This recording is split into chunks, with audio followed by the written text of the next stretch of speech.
नमस्कार. आज 5 जुलै 2026 वार आहे रविवार. लोकसत्ता आणि द हिंदू वृत्तपत्र विश्लेषणमध्ये आपलं स्वागत आहे. त्यानंतर पहा, आज एकदम लेट अगदीच 6:30 वाजता मला लोकसत्ता वृत्तपत्र ते पण मुंबई एडिशन प्राप्त झालेलं आहे.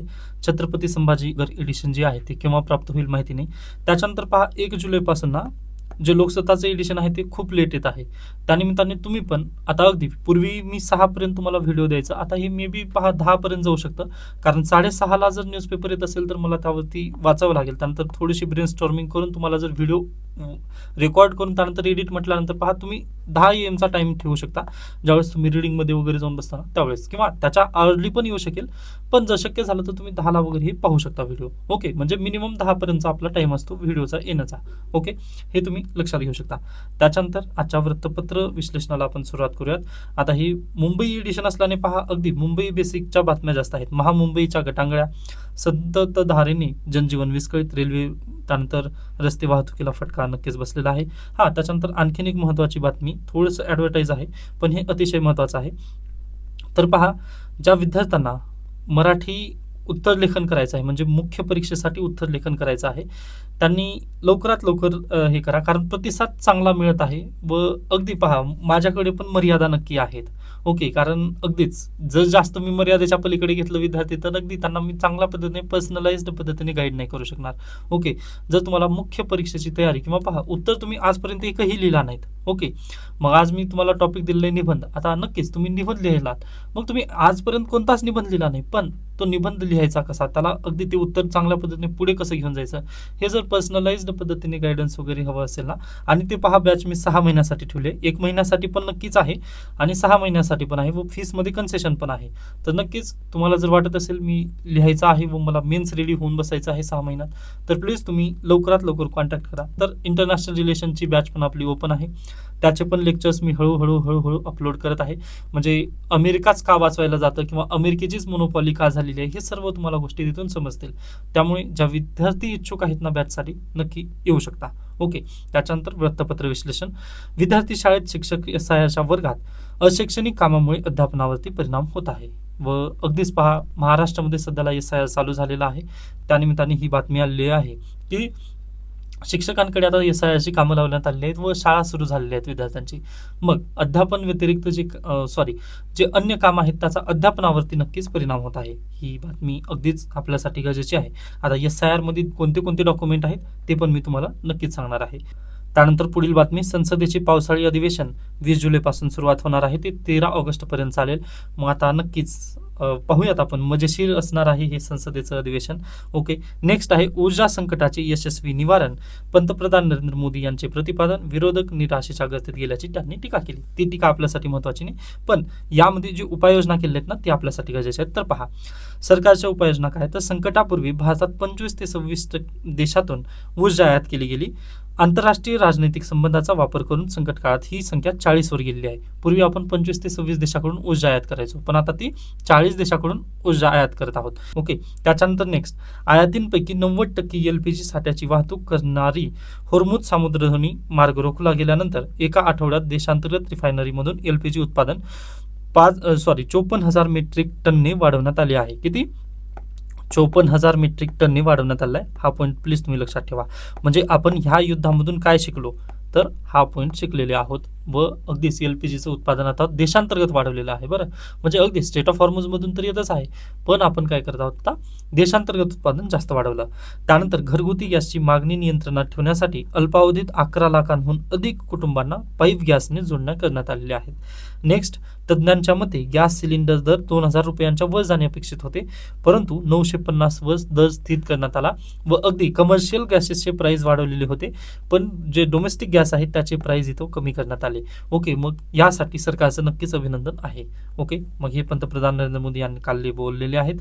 नेक्स्ट पहा, बेकायदा चित्रपट प्रसारणाबाबत टेलिग्रामला नोटीस. आता अगदीच 15 दिवसाची टेलिग्रामला नोटीस दिलेली आहे की 15 दिवसामध्ये तुम्ही उपाययोजना रोखायच्या आहेत. म्हणजे तुम्हाला माहिती आहे की टेलिग्राम पायरसी, त्यानंतर कॉपीराईट वगैरे यामध्ये भरपूर चालतं.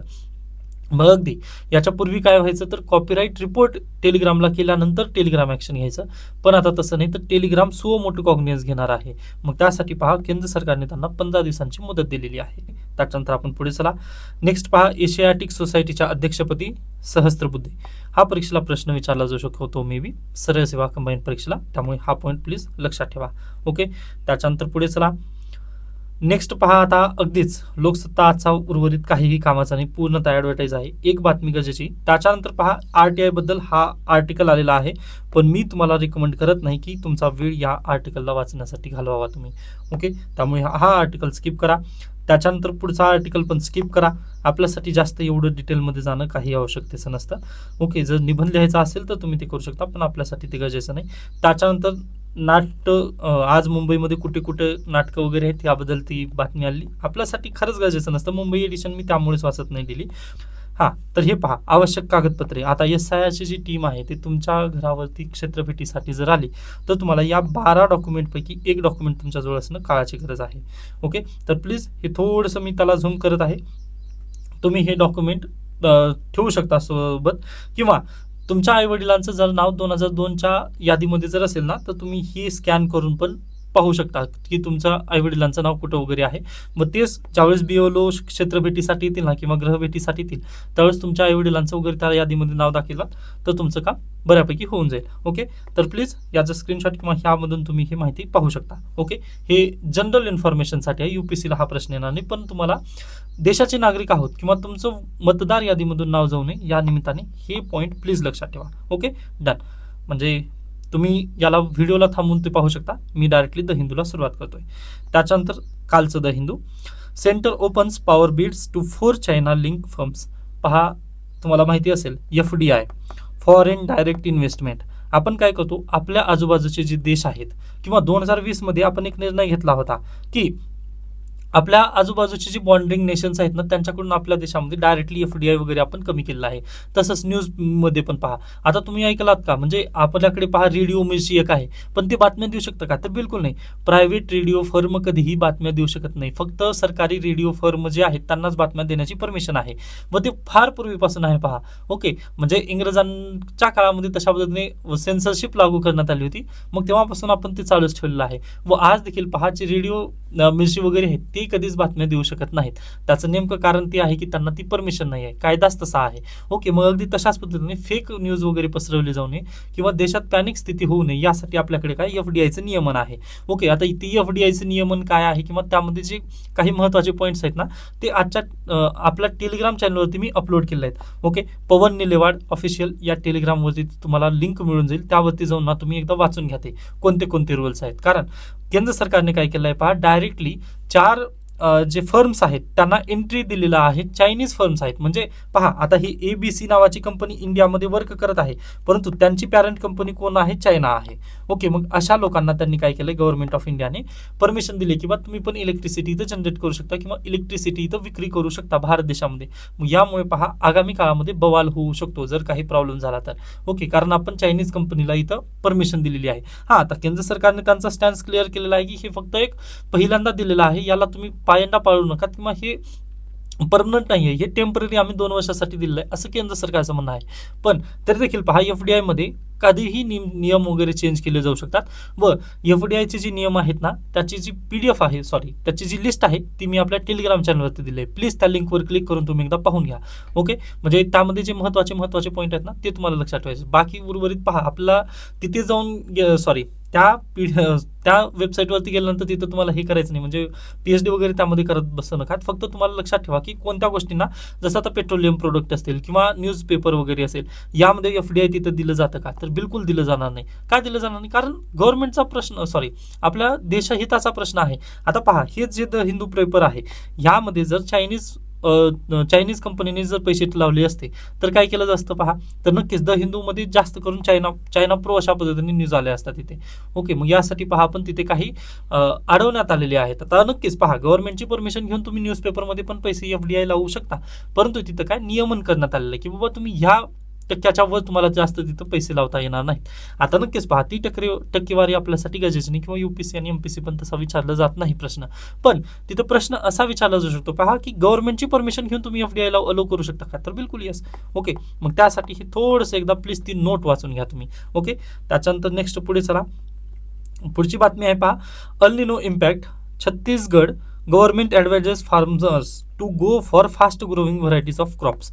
ओके, आता छत्तीसगड गव्हर्नमेंटने काय म्हटलंय पहा, यावर्षी तर अल निनो येणार आहे. मग अल निनो आल्यानंतर आपण फास्ट ग्रोविंग क्रॉप्स. ओके, म्हणजे अगदी आज लावलं उद्या लगेच उगवलं अशा पद्धतीने जी क्रॉप्स असणार आहेत, म्हणजे लवकर ते आपल्या हाताला यावं असे जे क्रॉप्स आहेत ना त्याकडे जाण्याचा कल त्यांनी दिलेला आहे. मग त्यासाठी पहा त्यांनी काय म्हटलं आहे, जसं DSR म्हणजे डायरेक्ट सीडेड राईस. ओके, म्हणजे अगदी उगवलेलंच राईस आपण तिथं जर लावलं तर ते कदाचित म्हणजे आता हे काय म्हणू शकता प्रायोगिक तत्वावर आहे. जर छत्तीसगडमध्ये जर हा प्रयोग यशस्वी झाला ना तर आपण महाराष्ट्रामध्ये पण तेच सोल्युशन तिथं देऊ शकतो. म्हणजे उत्तरासाठी हे सोल्युशन नक्की बेटर भेटलेलं आहे. पहा अल्निनोमध्ये खेती कशी करायची आपण, कारण पहा तुम्हाला माहिती आहे अल्निनोमध्ये पाऊस कमी पडणार आहे, बरोबर आहे. मग आज जर आपण जुलैमध्ये जर पेरणी केली तर अगदीच पहा 3 ते 4 महिने आपल्याला सोयाबीन वगैरे पीक येण्यासाठी लागणारच आहेत, बरोबर आहे. मग नगदी पिकांना आपल्याला 3 ते 4 महिने जर तिथं कालावधी लागत असेल तर आपल्याजवळ पैसे असणार नाही. त्यासोबतच पहा 3 ते 4 महिने आपल्याजवळ पाणी वगैरे असणार आहे का त्या पिकाला देण्यासाठी, तर बिलकुल नाही. मग 1 महिन्यामध्ये जर इन्स्टंट ते पीक येत असेल तर आपण ते उपाय करू शकतो ना, कारण पहा जुलै महिन्यामध्ये जेवढा पाऊस आहे तेवढ्यामध्येच पिकाची त्या वाढ होऊ शकेल चांगली, व लगे ऑगस्ट महिन्यामध्ये ते पीक आपल्याला काढणीला येईल. मग यासाठी छत्तीसगड सरकार आता प्रयत्न करत आहे किंवा सेंट्रल गव्हर्नमेंट त्यांना प्रोत्साहन देत आहे. ओके, त्यामुळे ही बातमी न्यूज इन प्रोसेस जरी असली तरी प्रायोगिक तत्वावर आणि उत्तर लेखनमध्ये हा पॉईंट तुम्ही नक्की लिहू शकता. ओके, त्यासाठी उत्तर लेखनासाठी हा पॉईंट नक्कीच महत्त्वाचा आहे. Okay, done. त्याच्यानंतर पुढे चला. नेक्स्ट एक आर्टिकल आलेला आहे. आता हा आर्टिकल तुम्ही स्किप करू शकता, इराणबद्दलचा आहे, काही आवश्यकतेचं नाही आहे. नेक्स्ट आहे building water security in a rapidly drawing India. तुम्हाला माहिती आहे बेंगलुरूपासून ते मसुरीपर्यंत सगळीकडे आज पाण्याची त्राही आहे. म्हणजे आपल्या देशामध्ये जी गरज आहे पाण्याची ती अतिशय जास्त आहे. व तुम्हाला माहिती असेल इथं डाटा पण दिलेला आहे की आपला भारत देश अगदी 18% पॉप्युलेशन कॅरी करतो व आपल्या देशाला फक्त 4% पाणी भेटलेलं आहे. ओके, 4% पाण्यावरती जगातील 18% पॉप्युलेशन निर्भर आहे. मग पहा आता अगदीच एवढ्या कमी पाण्यावर जर तेवढं मोठं जर आपल्याला हे करायचं असेल तर आपल्याला काय करावं लागेल पहा, वॉटरला रेग्युलेट करावं लागेल. कारण तुम्ही परवा दिवशीचं न्यूजपेपर आठवू शकता, त्यामध्ये मी काय म्हटलं होतं की कॉन्क्रिटीकरण होत आहे सध्याला देशामध्ये. कॉन्क्रिटीकरण काय होतं पहा, डायरेक्टली पाणी जमिनीमध्ये न मुरता ते डायरेक्टली पाणी रस्त्याने वाहत जात आहे किंवा नाल्यामधून ते वाहत जात आहे, बरोबर आहे. व त्या पाण्याचा काहीच उपयोग होत नाही. पहा सिटीमधून ते पाणी जर एकदा वाहून गेलं ना पुढे काही गरजेचंच नाही आहे ते पाणी. पण त्याच जर पाण्याला आपण भूजल पातळी वाढवण्यासाठी जर वापर केला असता तर नक्कीच पहा आपलं दुष्काळ परिस्थितीमध्ये वगैरे आपण बोरवेलसाठी पण ते पाणी अगदी कामी येत असतं. परंतु आता सध्याला प्रॉब्लेम काय होत आहे पहा की पाणी जमिनीत मुरत नाहीये. कॉन्क्रिटीकरण सगळीकडे कॉन्क्रीटचे रस्ते झालेले आहेत, त्यामुळे अगदी आपल्याकडे पाणी जमिनीत मुरत नाही. आता तुम्ही म्हणाल की सर कॉन्क्रीटमधून पण पाणी मुरतच नाही ना. आता पहा तुमच्या घराचं जे स्लॅब आहे त्या स्लॅबमधून अगदी पाणी मध्ये येतं का, तर बिलकुल येत नाही. पहा कॉन्क्रीटची हीच ताकद आहे. मग अगदी त्याला काय करावं लागेल, तर नागपूर महानगरपालिकेने एक उपक्रम केलेला आहे प्रायोगिक तत्वावरती. मग तशा पद्धतीने पहा आपण जमिनीमध्ये पाणी मुरेल अशासाठी तिथं पहा विविध योजना वगैरे तिथं राबवाव्या लागतील, बरोबर. ही एक साईड झाली. मग आता अगदीच पहा बेंगलुरू पासून ते मसुरीपर्यंत सगळीकडे पाण्याची त्राही झालेली आहे. जसं दिल्लीमध्ये पण पहा पाणी सध्याला मिळत नाहीये. आपल्या देशाची गरज जास्त आहे व आपल्याला गरजेपुरतं पाणी मिळत नाहीये. मग त्यासाठी काही उपाय असतील का, तर नक्कीच इथं आकडेवारी दिलेली आहे. ही आकडेवारी आपल्या टेलिग्राम चॅनलमध्ये मी मराठीतून दिलेली आहे. तर नक्कीच तुम्हाला आता टास्क देण्यात आलेला आहे, तुम्हाला ती आकडेवारी वाचायची आहे. त्याच्यानंतर पहा उपाय काय आहेत, ते उपाय पण मी तिथं 4 पद्धतीने दिलेले आहेत जे की तुम्हाला मेन्ससाठी खूप मदत करणार आहेत. ओके, त्यामुळे प्लीज सर्वांनी मेन्स आन्सर रायटिंगसाठी किंवा तुम्हाला जर मुख्य परीक्षेची तयारी करायची असेल ना तर प्लीज माझं टेलिग्राम चॅनल तुम्ही जॉईन करू शकता. काल रात्री पण मी एक प्रश्न दिलेला होता, म्हणजे अगदी पहा तुम्ही बॅच जॉईन केलात किंवा नाही केलात पण तुम्हाला तिथं डाटा पॉईंट मी सर्वांना फ्री ऑफ कॉस्टली देण्याचा प्रयत्न करत आहे. तर प्लीज सर्वांनी टेलिग्राम चॅनल माझं जॉईन करा, डिस्क्रिप्शनमध्ये लिंक असेल. कारण पहा पूर्वीचं जे स्वरूप होतं ना आपल्या टेलिग्राम चॅनलला मी इनॅक्टिव्ह वगैरे ठेवलेलं होतं, म्हणजे मी जास्त अपडेट करायचं नाही. परंतु आता सध्याला विद्यार्थ्यांची बॅच चालू झालेली आहे व त्यामुळे त्यांना सर्वांनाच मदत करायची आहे मला. ओके, जे विद्यार्थी माझ्याकडे बॅच आहेत त्यांना पण मला मदत करायची व जे नाहीत त्यांना पण. मग त्यासाठीच पहा टेलिग्राम चॅनलला मी सध्याला ॲक्टिव्ह ठेवलेला आहे, त्यामुळे प्लीज सर्व विद्यार्थी जॉईन होऊ शकतात. ओके, त्याच्यानंतर अद्याप 1-2 जागा शिल्लक आहेत, त्यामुळे जे विद्यार्थ्यांना इच्छुक आहेत व आन्सर रायटिंग खरंच करायची आहे ना त्यांनी प्लीज येऊ शकता. म्हणजे नक्कीच तुम्हाला 1 महिन्यामध्ये तुम्हाला लगेच लक्षात येईल किंवा कॉन्फिडन्स येईल, मी काहीतरी लिहू शकतो या नात्याने. ओके. याबद्दल काही शंका, काही सजेशन असतील तर मला नक्की सांगू शकता. धन्यवाद.